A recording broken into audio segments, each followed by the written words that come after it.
এরপর আরো একটি প্রশ্ন আসতে পারে যে লাস্টের হাইজ্যাকারদের কি হলো। এই ঘটনা শুধু একটি বিমান হাইজ্যাকিং নয়, এটি ছিল একটি মানবিক সংকট এবং সন্ত্রাসবাদীদের একটি অন্ধকার অধ্যায়। লাহোর থেকে বিমানকে ওমানের দিকে নিয়ে যাওয়া হয়, কিন্তু ওমানেও অবতরণের অনুমতি পাওয়া যায়নি। এদের মধ্যে এক সন্ত্রাসী মাসুদ আজাদকে ভারত ছেড়ে দেওয়ার পর থেকে বারবার রক্তক্ষয়ী হামলায় শিকার হতে হয়েছে।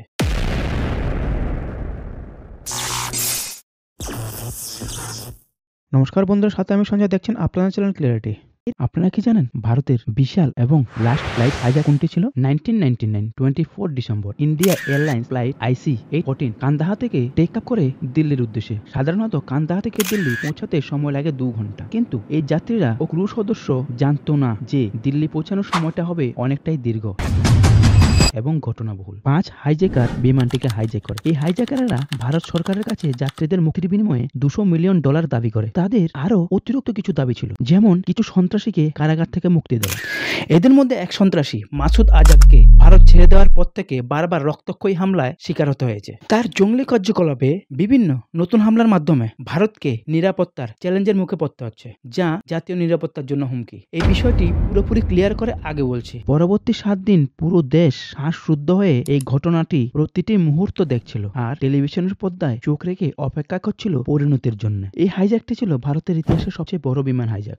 আর এটি ছিল শেষ হাইজ্যাক। বন্ধুরা, ঠিক শুনেছেন। এরপর থেকে ভারতের আর কোনো বিমান হাইজ্যাকের ঘটনা শোনা যায়নি। আসুন এই ঘটনাটি পুরো বিস্তারিত জেনে নিই। কাঠমান্ডু থেকে বিমানটি টেক আপ করার কিছুক্ষণ পর ফ্লাইটের যাত্রীদের খাবার পরিবেশন করা হয়। যখন তারা দুপুরের খাবার খাচ্ছিল, হঠাৎ 4 জন মুখোশ পরা ব্যক্তি উঠে দাঁড়ায় এবং খাবার সরিয়ে নিতে শুরু করে। তারপর তারা ঘোষণা করে বিমানটিকে হাইজ্যাক করেছে। হাইজ্যাকাররা সরাসরি বিমানের ককপিটে প্রবেশ করে এবং ক্যাপ্টেন দেবিশরণকে হাতের রিভলভারটি দেখিয়ে তাকে নির্দেশ দেয় বিমানটি যেন পশ্চিম আকাশে উড়িয়ে নিয়ে যাওয়া হয়। আসলে ছিনতাইকারীদের পরিকল্পনা ছিল বিমানটিকে পাকিস্তানে নিয়ে যাওয়া। তাই বিমানটি দিল্লি অতিক্রম করে পাকিস্তানের দিকে উঠতে থাকে, বিশেষ করে লাহোর বিমানবন্দরের দিকে। অন্যদিকে ভারতের বিমান নিয়ন্ত্রণ কর্তৃপক্ষ বিকেল 4:40 এই ছিনতাইয়ের খবর জানতে পারে। আরেকটি ইন্টারেস্টিং বিষয় হলো এটাই, তখনকার PM অটল বিহারী বাজপেয়ী এবং উনার প্রিন্সিপাল সেক্রেটারি ব্রজেশ মিশ্রা এই ঘটনার ব্যাপারে 1 ঘন্টা পর বিকেল 5:20 জানতে পারে। বিকেল 6:04 ভারতীয় air traffic control flight IC-814 এর সঙ্গে যোগাযোগ করার চেষ্টা করে। ক্যাপ্টেন দেবিশরণ তাদের জানায় যে বিমানে জ্বালানি কমে আসছে এবং লাহোরে অবতরণের অনুমতি দেওয়া হয়নি। ক্যাপ্টেন ভারতীয় বিমান নিয়ন্ত্রণ কর্তৃপক্ষকে অনুরোধ করে যেন তারা পাকিস্তানি কর্তৃপক্ষকে অনুরোধ করে অবতরণের অনুমতি নেওয়ার জন্য, কারণ ছিনতাইকারীরা ক্রমশই হতাশ হয়ে পড়ে। তারা হুমকি দিচ্ছে যে বিমানটি পাকিস্তানে অবতরণ না করা হয় তাহলে যাত্রীদের উপর অত্যাচার শুরু করবে। সন্ধ্যে 6:30 পাকিস্তানে অবস্থিত ভারতীয় হাই কমিশন পাকিস্তানি কর্তৃপক্ষকে অনুরোধ জানায় যেন বিমানটিকে লাহোরে অবতরণ করতে দেওয়া হয়, কিন্তু পাকিস্তান তাদের অনুমতি দেয়নি। এদিকে ক্যাপ্টেন দেবিশরণ ছিনতাইকারীদের সঙ্গে কথা বলার চেষ্টা করেন। তিনি বুঝান যে বিমানে জ্বালানি দ্রুত ফুরিয়ে আসছে এবং তারা আর বেশি সময় অনুমতির অপেক্ষা করতে পারবে না। অবশ্যই কোথাও অবতরণ করে জ্বালানি নেওয়া দরকার। শেষ পর্যন্ত তিনি ছিনতাইকারীদের বুঝাতে ছিনতাইকারীদের অনুমতি। বিকেল 4:44 বিমানটিকে অমৃতসরের দিকে অবতরণ করা শুরু করে। ভারতীয় বাহিনী এখন পরিস্থিতির উপর আরো ভালো নিয়ন্ত্রণ নিতে পারত, কারণ বিমানটি ভারতের মাটিতে অবতরণ করতে চলছিল। কিন্তু এরপর যা ঘটলো তা ইতিহাসের এক বিশাল ভুল হিসাবে চিহ্নিত হয়ে গেছিল। সন্ধ্যা 7:01 ফ্লাইটটি অমৃতসর বিমানবন্দরে অবতরণ করেন। অবতরণের পরপরই বিমানের পাইলট অনুরোধ করেছিল বিমান রিফিল করার জন্য। অবিশ্বাস্যভাবে পাঞ্জাবের পুলিশ DGP সর্বজিৎ সিং এই ছিনতাই সম্পর্কে 1 ঘন্টা আগে সন্ধ্যে 6টা নাগাদ জানতে পারে, কিন্তু তা কোনো সরকারি সূত্র থেকে নয়। তিনি এই খবর টেলিভিশন সংবাদ দেখে জানতে পেরেছেন। এই ছিনতাইয়ের পর একটি সংকট ব্যবস্থাপনার দল গঠন করা হয়। এছাড়া একটি স্থানীয় কমিটি গঠিত হয়, যার মূল লক্ষ্য ছিল বিমানটিকে যত বেশি সম্ভব সময় বিলম্বিত করা। এমন করলে কিছু সময় পাওয়া যাবে কমান্ডোদের কাছে যাতে পারে এবং কিছু অপারেশন গ্রাউন্ডে কন্ডাক্ট করতে পারে। কিন্তু বিমানের ভেতর ছিনতাইকারীরা স্থানীয় পুলিশ কর্মকর্তাদের সঙ্গে যোগাযোগ করতে অস্বীকার করেন। তারা শুধুমাত্র দিল্লি কর্মকর্তাদের সঙ্গে কথা বলতে চান, কিন্তু এই যোগাযোগ কার্যকরভাবে সম্ভব হচ্ছিল না। এদিকে ক্যাপ্টেন দেবিশরণ আরো অনুরোধ করেন যে বিমানটিতে রিফিউলিং করা হয়, কারণ যদি রিফিউলিং না হয় তাহলে ছিনতাইবাজীরা যাত্রীদের উপর আক্রমণের হুমকি দিচ্ছে। 10-15 মিনিট হয়ে যাওয়ার পরও জ্বালানি ভরার কোনো উদ্যোগ নেওয়া হয়নি। ছিনতাইকারীরা একজন যাত্রীর উপর আক্রমণও করে দেয়। তার নাম সতনাম সিং। তার গলায় ছুরি চালিয়ে আঘাত করা হয়। এবার আবারও একবার ক্যাপ্টেন দেবিশরণ অনুরোধ করেন অবিলম্বে বিমানটিতে জ্বালানি ভরা হোক। এবার 40 মিনিট কেটে যায়। সন্ধ্যা 7:45 ক্রাইসিস ম্যানেজমেন্ট গ্রুপ একটি পরিকল্পনা তৈরি এবং পাঞ্জাব পুলিশের কাছে নির্দেশ পাঠায়। তারা সিদ্ধান্ত নেয় যে জ্বালানি ট্যাঙ্ক ব্যবহার করে কিছু পুলিশ সদস্য বিমানের কাছে গিয়ে পৌঁছাবে, যাতে তারা গোপনে বিমানের টায়ার ফুটো করে দিতে পারে। যদি টায়ার ফুটো করা যায় তবে বিমানটি আর টেক অফ করতে পারবে না। এই ঘটনাটি বুঝতে পেরে হাইজ্যাকাররা ক্ষুব্ধ হয়ে ওঠে। পুনরায় রিফুলের পরিবর্তে টেক আপ করার পরিকল্পনা করে। কোনো জ্বালানি ছাড়াই ক্যাপ্টেন শরণকে প্রচন্ড চাপ দেওয়া হয় যাতে তিনি বিমানটিকে টেক আপ করান। এই প্রবল চাপের মুখে ক্যাপ্টেন শরণ বিমানটিকে আবার আকাশে উড়ার প্রস্তুতি নেন।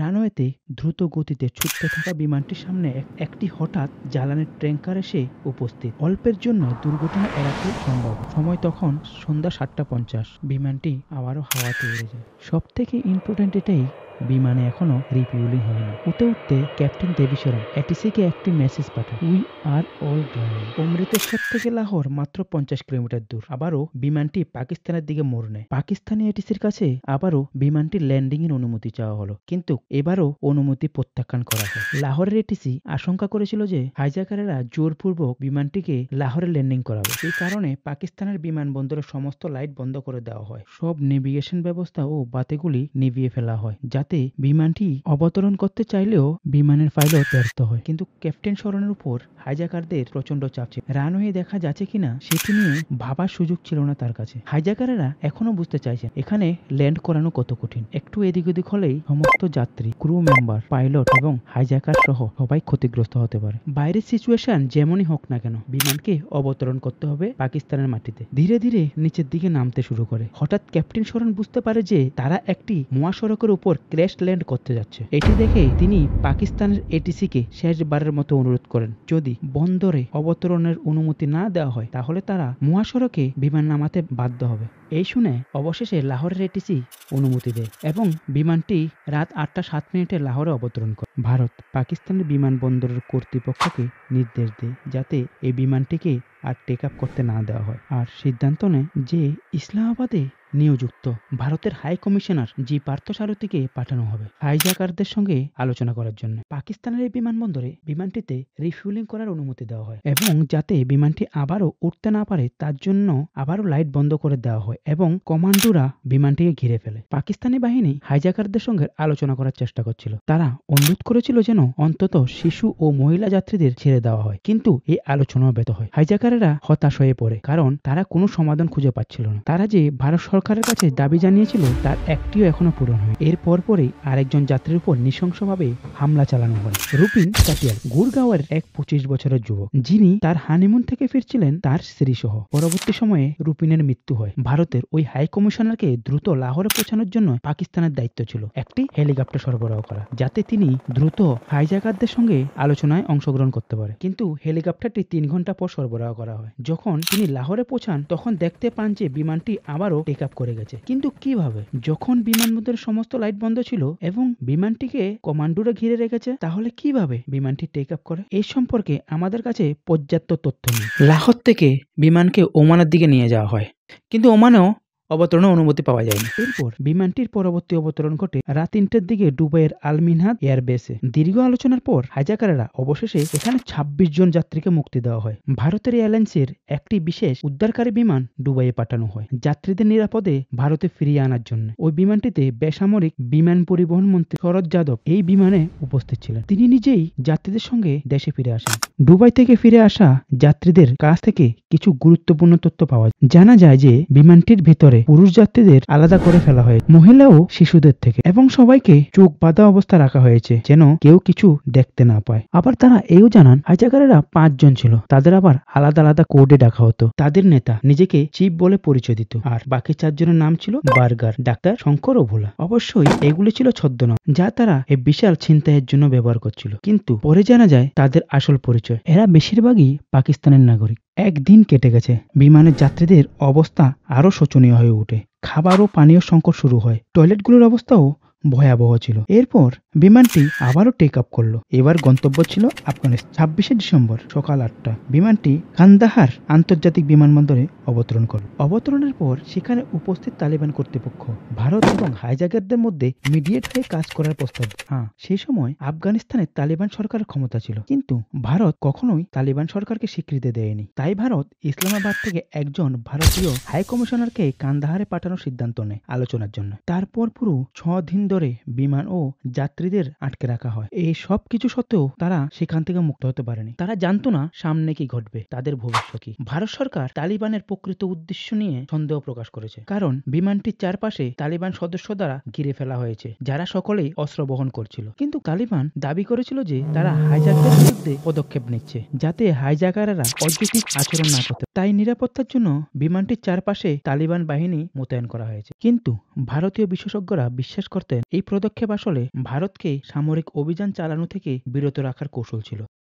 অজিত ডোভাল একটি স্পেশাল টিমের সদস্য, যাকে কান্দার পাঠানো হয় সন্ত্রাসীদের সঙ্গে আলোচনা করার জন্য। তাদের দাবি হাইজ্যাকাররা কান্দাহারের অ্যাক্টিভ আইএসআই এর সাপোর্ট পাচ্ছিল এবং তারা দাবি করেছিল যে এটি আইএসআই এর সহায়তা ছাড়া সম্ভব হতো জন্য। আর এদিকে কান্দাহারের হাইজ্যাকাররা $200 মিলিয়ন মুক্তিপণ দাবি করেছিল। এছাড়া 36 জন বন্দীর মুক্তির দাবি জানায়। এগুলির পাশাপাশি তারা হারতাকুল মুজাউদ্দিন এর প্রতিষ্ঠাতা সাজ্জাদ আফগানির মৃতদেহ চেয়েছিল। এই দাবি ছিল চরম। তারা বিশাল অঙ্কের মুক্তিপণ এবং অতিরিক্ত দাবিগুলি পেশ করছিল, কিন্তু ভারতে তখন সরকার সম্পূর্ণ ভিন্ন চাপে ছিল।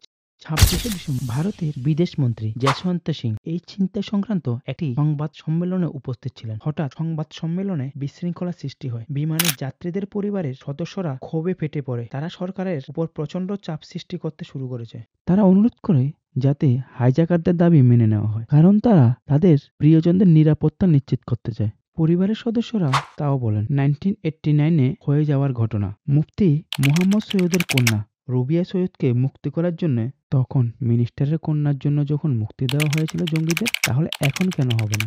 সবকিছু যশবন্ত সিং এর সামনে ঘটে। ততক্ষণে নিউ দিল্লিতে সরকার একটি নেগোশিয়েটিং টিম তৈরি করেছে। এই টিমে অন্তর্ভুক্ত রয়েছে মিনিস্ট্রি অফ এক্সটার্নাল অ্যাফেয়ার্স এর জয়েন্ট সেক্রেটারি বিবেক কাজ্জু আর অজিত ডোভাল। এছাড়া একটি 30 সদস্যের উদ্ধারকারী দলও তাদের সঙ্গে যাচ্ছে। এই দলে রয়েছেন 2 জন ডক্টর, 1 জন নার্স, ইঞ্জিনিয়ার এবং 20 এন্ট্রি হাইজ্যাকিং ট্রেন্ড কমান্ডো। 27শে ডিসেম্বর বিকেল 4:30 ফ্লাইট নিউ দিল্লি থেকে কান্দাহারের দিকে রওনা হয়। প্রায় 3 ঘন্টা রাস্তা অতিক্রম করে 7:30 কান্দাহারে গিয়ে পৌঁছায়। তালিবান ক্লিয়ারলি ডিনাই করে দেয় যে ইন্ডিয়ান ফোর্সকে এখানে কোনো রকম রেস্কিউ কন্ডাক্ট করতে দেবে না, কিন্তু এটা অবশ্য বলে আমরা ইন্ডিয়ান হয়ে নেগোশিয়েট করে নেব। নেগোশিয়েশন এভাবেই চলে। তালিবানের নেতা মাওলানা মোহাম্মদ উমর পাকিস্তানের এক সংবাদ মাধ্যমকে জানিয়েছেন ছিনতাইকারীদের বিমান ছেড়ে চলে যেতে হবে, না হয় অস্ত্র সমর্পণ করতে হবে। আলটিমেটলি হাইজ্যাকারদের যে ডিমান্ড ছিল তা অনেকটা ন্যারো ডাউন হয়ে গেছে। সে সময় চিফ এস.এম. আবদুল্লাহ 30শে ডিসেম্বর জম্মু পৌঁছায়। তিনি জম্মু ও কাশ্মীরের তৎকালীন মুখ্যমন্ত্রী ফারুক আবদুল্লাহকে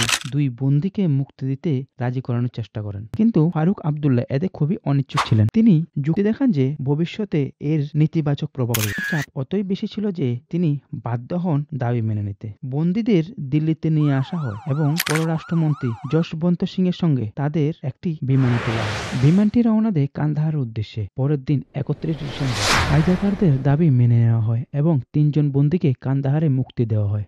ভারত এখন গভীরভাবে উপলব্ধি করছে মাসুদ আজহারকে মুক্তি দেওয়ার ভয়ানক পরিণাম। এই বিমান ছিনতাইয়ের ঘটনায় তাকে ছেড়ে দেওয়া হয়। পাকিস্তানে ফিরে গিয়ে সে একজন সেলিব্রিটি হয়ে ওঠে। সেখানে পৌঁছে সে একের পর এক বক্তৃতা দিতে শুরু করে, যেখানে সে কাশ্মীরের জিহাদের আহ্বান জানায়। 2000 সালে মার্চ মাসে সে একটি জঙ্গি সংগঠন তৈরি করে, নাম জেসি মোহাম্মদ। এই জেসি মোহাম্মদের ঘোষণা একটি ছোট ঘরে হয়নি, বরং একটি জনসমাবেশপূর্ণ স্টেডিয়ামে হয়েছে। কয়েক মাস পরেই জেসি মোহাম্মদ ভারতীয় সেনাবাহিনীর ঘাঁটি বাদামি বাগের কাছে আত্মঘাতী বোমা হামলা চালায়। পরের বছর এই জঙ্গি গোষ্ঠী নয়াদিল্লির সংসদ ভবনে হামলা চালায়। 2006 সালে শ্রীনগর এবং 2016 সালে 4 জন সন্ত্রাসী পাঠানকোট বিমানবন্দরে হামলা চালায়। এছাড়া উরি সেনা ক্যাম্পগুলিকেও ছাড়ে না। 2019 সালে সিআরপিএফ এর বিরুদ্ধে পুলওয়ামায় একটি আত্মঘাতী হামলা হয়, যেখানে 40 জন ভারতীয় সেনা নিহত হয়। আজ ভারতীয় সরকারের তালিকায় মাসুদ আজহার হলেন নাম্বার 1 সন্ত্রাসী। ওকে বন্ধুরা, এই ছিল আমাদের IC 814 এর হাইজ্যাকিং এর মর্মান্তিক ঘটনা। এরপর আরো একটি প্রশ্ন আসতে পারে যে লাস্টের হাইজ্যাকারদের কি হলো। পরবর্তীকালে তালিবানেরাই হাইজ্যাকারদের বর্ডার পার করে পাকিস্তানে পাঠিয়ে দেওয়া হয়েছে। এই ঘটনা শুধু একটি বিমান হাইজ্যাকিং নয়, এটি ছিল একটি মানবিক সংকট এবং সন্ত্রাসবাদীদের একটি অন্ধকার অধ্যায়। এই ঘটনা আমাদের শিখিয়েছে যে নিরাপত্তা এবং মানবিক মূল্যবোধ কতটা গুরুত্বপূর্ণ। আশা করছি এই ভিডিওটি আপনাদের তথ্যবহুল এবং শিক্ষণীয় হয়েছে। যদি আপনাদের কোনো প্রশ্ন বা মতামত থাকে কমেন্টে অবশ্যই জানান। আর এই ধরনের ভিডিও পেতে আমাদের চ্যানেলটিকে অবশ্যই সাবস্ক্রাইব করুন। ধন্যবাদ, ভালো থাকবেন, নিরাপদে থাকবেন।